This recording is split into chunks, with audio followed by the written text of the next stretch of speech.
Chapter 14. The Rope.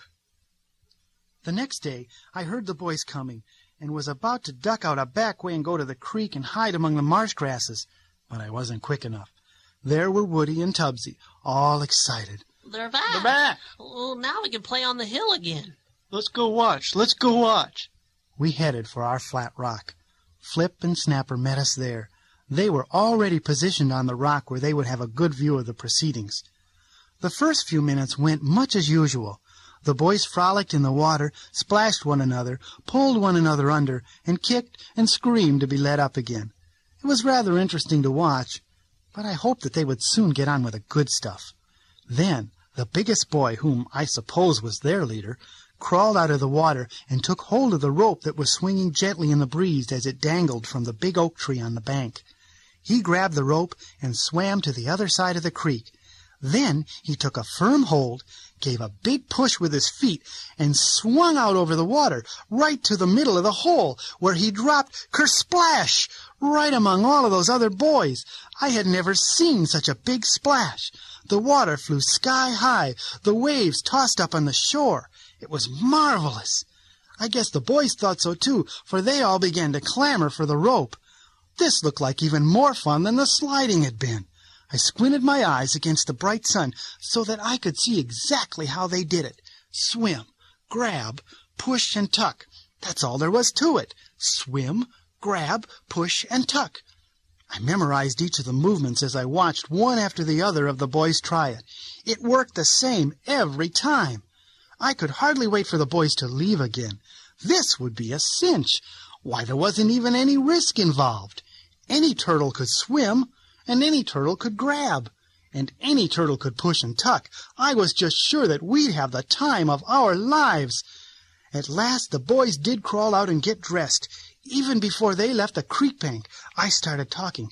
"Hey, fellas, we can do that." Do what? "Swing like that. Drop out in the middle. Didn't you see them?" Sure we saw them. Course we saw them. "Well, wouldn't you like to give it a try?" Sure I would. Sure I would. If I were a boy. It made me angry. It just wasn't fair. Why should boys have all the fun? Why shouldn't turtles be able to do something besides catch bugs and sit in the sun? It just wasn't fair at all. Sit here if you want to. Sit your whole life away. But I'm going to try it. Just a minute, Pogo. Sure, we want to try new things. We like to have fun, too. But remember what happened on the steep bank yesterday? You could have been killed when you flew into that rock. Well, maybe I might as well be dead as to sit here like a bump day after day. What kind of a life is that? I pushed myself off the rock and started for the dangling rope. They all followed me. Somehow I had known that they would. No one said anything until we reached the rope. It was much thicker than I had thought it to be. I stood thinking about how I would get that heavy thing in my mouth. How you gonna hold it, Po? You don't have hands like the boys. Who said you need hands? Watch me. And saying this, I leaned forward and took the rope firmly in my mouth. I started for the creek, but was jerked up short. I had forgotten to leave enough slack in the rope to let it cross the water. I dropped it and walked farther down toward the end of it. When I thought that I had allowed enough rope for it to cross the creek, I grabbed it again and started out. Even though I managed to drag it to the water's edge, I found it hard to swim with. Then Woody and Tubsy each grabbed the rope in their mouths, and with 3 of us tugging, we got it to the other shore. We all crawled ashore, and I couldn't help being pleased with myself. I had gotten this far. There was nothing stopping me now. You just give the orders, Po. We'll do whatever you say. Just hold the rope steady so I can get a good grip. Watch me. When I get a firm hold, I'll wink. Then you let go and get out of the way. I hoisted myself up on my hind legs, reached as far up the rope as my neck would stretch, and took a firm hold. I tugged on it a couple of times just to make sure that it wouldn't slip, and then winked an eye at the fellas. They both let the rope fall from their mouths and stepped back quickly. Woody stepped too quickly. He tripped over the dangling end of the rope that was trailing on the ground behind him, and with the weight of his whole body flipped the rope where I was hanging, flipping me too. Slowly I pulled myself up, annoyed and frustrated. The rope had swung on across the creek without me. We had to start all over again. It took us a long time to get the rope back over to the right side of the creek, and then we all took our positions. I was careful to make sure that Woody wasn't all wrapped up in the rope.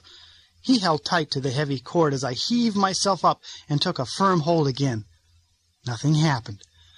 Now I was sure that we had the swim and grab part right. The push and tuck didn't turn out to be as easy as it had looked. I tried to push. There was nothing to push against, and I couldn't tuck until I had pushed. I waved a leg until I got the attention of the fellas.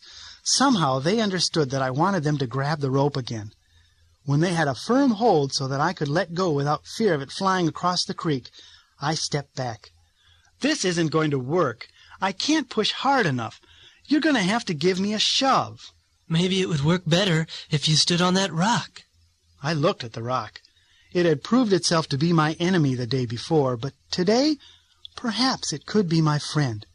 I nodded to Woody and Flip, and they helped me drag the rope to the rock and clamber up on it. The fellas grabbed the rope and held it steady until I got myself in position and got a good hold, and then, at my wink, they stepped back hurriedly and each gave a big shove. I was airborne. It was working all right. I went flying right off that rock and out through space. It was quite a sensation to swing through the air at such a speed. My problem was, I didn't know quite how to let go, and as I swung out over the middle of the creek where I should have fallen into the deep swimming hole, I still held on. I was heading for the bank on the other side and the big oak tree. Let go! Let go! For some reason, my mouth just wouldn't open and release that rope. Right ahead was the oak. I could feel it coming. I was on the ground when I woke up. My side hurt, my back hurt, my neck hurt. I hurt all over. Flip and Woody were bending over me, and Tubbsy was crying in the distance somewhere. Snapper came forward with a dripping wet bit of moss. "He's coming too. I think he's coming too." You okay, Po? I groaned and lifted my head. Boy, did I have a headache. You okay? I'm okay. Just need to rest. Be okay in a minute. He's gonna kill himself for sure with his fool stunts. Those kinds of things aren't for turtles to be trying. Maybe they were right, but I couldn't think straight. Any thinking that had to be done would just have to wait. I'm okay, guys. Fine, just leave me, okay? I'll be fine. Need some rest now. See you later. We'd better let him rest. We'll check back now and then to be sure he's okay. Come on. They all left me, and I put my aching head down on the soft grass, feeling thankful to still be in one piece.